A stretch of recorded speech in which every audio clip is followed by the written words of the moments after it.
ঘাসফড়িং এর ক্ষেত্রে একটা নিম্ফ থেকে পূর্ণাঙ্গ দশায় হওয়ার ক্ষেত্রে প্রায় 5 বার খোলস মোচন হয়। এখন এই খোলস মোচনগুলো হওয়ার ক্ষেত্রে কি হয়, কিছু গ্রন্থি থাকে, এই গ্রন্থিগুলা ভূমিকা পালন করে এবং এই গ্রন্থিগুলোর মাধ্যমেই এই ঘাসফড়িংটা নিম্ফ থেকে পূর্ণাঙ্গ হতে পারে। তাহলে কয়টা গ্রন্থি থাকে বা কয় ধরনের গ্রন্থি থাকে? প্রায় 4 ধরনের গ্রন্থি থাকে। কি কি গ্রন্থি আছে?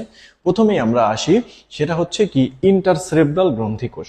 এই ইন্টারসেরেব্রাল যে গ্রন্থিকোষটা থাকে, এটার কি কাজ? এইটার কাজ হচ্ছে প্রোথোরাসিকোট্রপিক হরমোন ক্ষরণ করা। এটার কাজ কি? প্রোথোরাসিকোট্রপিক হরমোন ক্ষরণ করা। কেন প্রোথোরাসিকোট্রপিক হরমোন ক্ষরণ করে? কারণ এইটা যে একটা গ্ল্যান্ডকে স্টিমুলেট করে, তার নাম প্রোথোরাসিক গ্ল্যান্ড বা প্রোথোরাসিক গ্রন্থি। তাহলে এই প্রোথোরাসিকোট্রপিক হরমোন কোথা থেকে আসতেছে? ইন্টারসেরেব্রাল গ্রন্থিকোষ থেকে আসে। এবং সেই প্রোথোরাসিকোট্রপিক হরমোন কার উপর কাজ করে? প্রোথোরাসিক গ্রন্থির উপর কাজ করে। এবং এই প্রোথোরাসিক গ্রন্থি তখন কি কাজ করে?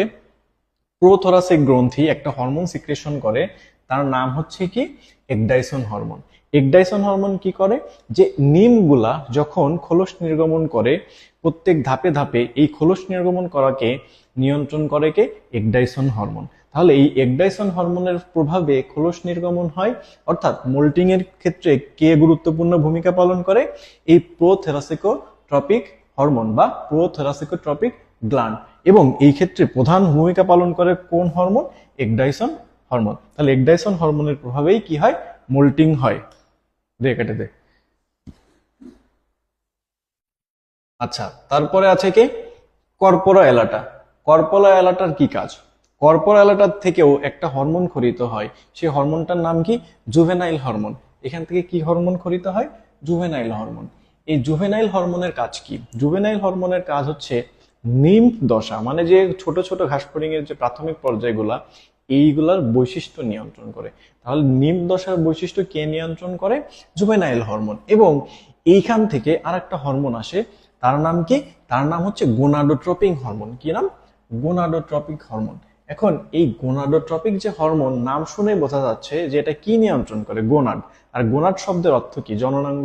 তাহলে এই জননাঙ্গের বৃদ্ধি কে নিয়ন্ত্রণ করবে, বা জননাঙ্গের যে পরিপূর্ণ হওয়া বা আহ, এটা কে নিয়ন্ত্রণ করবে? এটা সাধারণত নিয়ন্ত্রণ করবে হচ্ছে গোনাডোট্রপিক হরমোন। তাহলে নিম্নদশার বৈশিষ্ট্য কে নিয়ন্ত্রণ করবে? Juvenile hormone. আর কে হচ্ছে পূর্ণাঙ্গ হওয়া বা জননাঙ্গ নির্ণয় করবে? সেটা হচ্ছে গোনাডোট্রপিন হরমোন। তাহলে আর একটা গ্ল্যান্ড আছে, তার নাম কি? তার নাম হচ্ছে কর্পোরা কার্ডিয়াকা।